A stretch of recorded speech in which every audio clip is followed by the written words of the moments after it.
can have that 50-50 stuff because I'm not doing no more relationships. That's dead.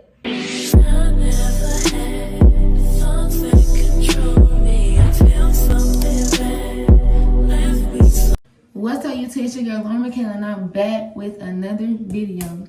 This video is gonna be about like girl talk and stuff, like some advice and just like daily life of a female, what females go through and stuff like that. But don't forget to like, comment, and subscribe, and let's just go ahead and get right into this video.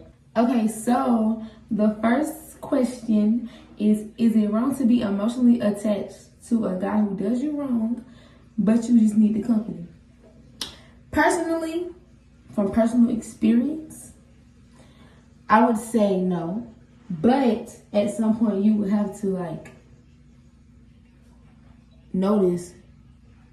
Well, I'm not gonna say no. I'm gonna say your feelings gonna start getting a bit. You're gonna be like, you know, my feelings matter, because that's how it was. But yeah, you will start to notice like after a while, and then you will be like, oh, you know what, self-love and all this other stuff, and then you're just gonna be like, your feelings matter. And then at that point, or at some point, you gonna be like, it's okay to be by yourself. Like, you don't need company. That's how it was. I thought I needed a company. I don't need company. So now it's just me, myself, and I. But yeah, so I would say it's not wrong. It's not completely wrong, but at some point you would have to realize, you know, like, you're starting to get emotionally drained. And when you start to feel like you're getting emotionally drained, you're gonna take a step back. You're gonna take a step back from like everything that's going on. You're gonna be like, you know, get yourself together, and you're just gonna feel like, you know, you need to be on your stuff. But yeah, so answer that question is no, I don't feel like it's wrong, but just try loving yourself more before you get attached to somebody else. Okay, so the next question is, how do you find beauty in your inner self and become more confident? Honestly, y'all, becoming more confident is like a self-love type of thing. So like work on yourself, work on your emotions, work on yourself physically and emotionally, actually. But yeah, work on yourself physically and emotionally, because both of them matter, and your mental matters too. But yeah, so on to the next question. The next question is, how do you come out of your shell and become more comfortable with being in public? Honestly, I used to be a like clothing person. Like, I really didn't used to talk to a lot of people, and I used to be like a quiet person. But then it's like, once I started realizing like being quiet not gonna get you nowhere, and being in a little shell is not gonna get you nowhere, I started interacting more. So like in school, in class, I didn't used to talk to nobody. I would start talking to people, and you know, like hang with them at lunch and stuff. And then in like other places, like, then I started going to parties and stuff like that. So like, just like go out and enjoy yourself, you know. Yeah, just go out like and socially interact with people. Like, don't just be sitting in the house all day and be watching everybody else have fun and be together and all that stuff. You gotta participate in stuff too. And that's how you can become like socially interactive with people and come out of that shell. Because once you come out of that, well, really, it's coming out of the shell first. Once you come out of that shell, then you good, like. But some people have to go like about a whole nother way. Like, some people, everybody is different. So say they can't really socially interact with people, socialize with people, because even though they want to really bad, they can't come out and do it. Some stuff, it takes like, first, you can be friends on social media first, and then start talking in person and stuff like that. But really, it's all about like being a socialite, and then you can come out of your shell and be more comfortable in your skin and stuff like that. Okay, so the next question is, how and where did I start on my self-love journey? Okay, so we're gonna start with a small story time. So in 8th grade, I had cut my hair off, y'all. Like, cut it off, like bitch off. And you know, I was like friends with a lot of people before that. So me coming here off, it was like everybody was always like talking about me and stuff, and be like, oh, she bald headed and da da da da da da. And I used to be like, I lost myself after that, because it was like, dang, you see how people can switch up on you and all that other stuff. But I will say, about 10th, 11th grade, yeah, it was just like, I don't care what these people saying, and then couldn't nobody mess with me for real. But I will say that it's really about like not caring what people say. You can't care about other people's opinion.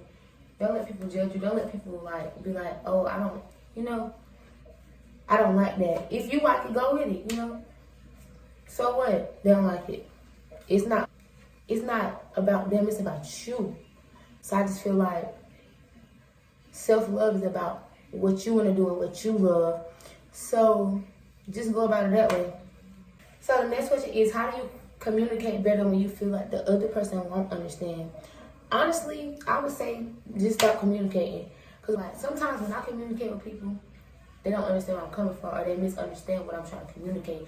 So then communication becomes a big old argument, and just be like, dog, I was just really trying to tell you how I feel, and it led to all this. So at some point, I stopped really telling people how I feel for real. And then once I stopped doing that, it just led to them like being like, oh, you don't speak your mind no more, and you just, like hold your feelings in. But it's not that I be holding my feelings in. It's just I feel like I know that once I communicate, there's no point in communicating, because this is like me just telling you how I feel is gonna lead to something that it ain't supposed to be. So just let it go. Why keep trying to communicate with somebody or about something that gonna lead to something else? So you just let it go. And then honestly, if you communicate with somebody and every time you communicate with them it leads to an argument, then you don't need to be talking to that person. Just let them go. That's how I feel about it. Just let them go, because all that arguing and toxicity is just gonna lead into bad vibes, and you don't want bad vibes around you. So yeah, just let it go. Honestly, in my opinion, that's how I feel about it. But next question. So the next question is being overly caring a good or bad thing? Because it might drain the other person.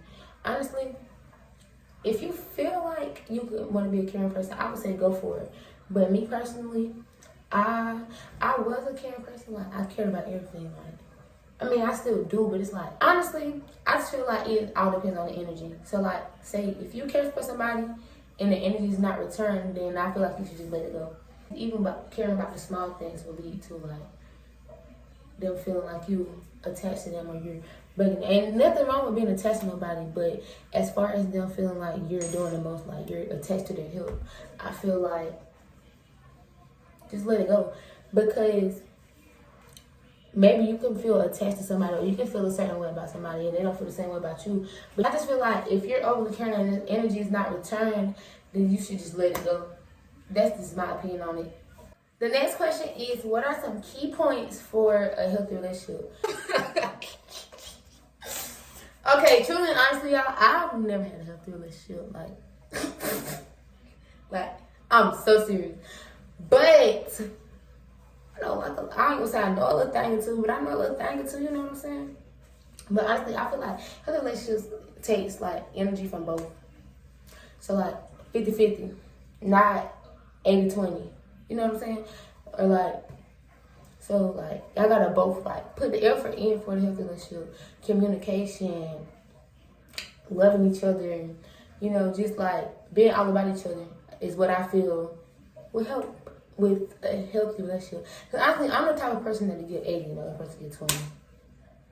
But really, I be wanting that 50-50. And I be feeling like, you can change.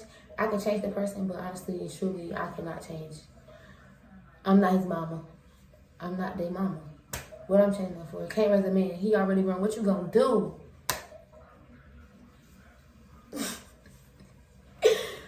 But yeah, honestly, y'all, at this point, I'm not even up for the relationships.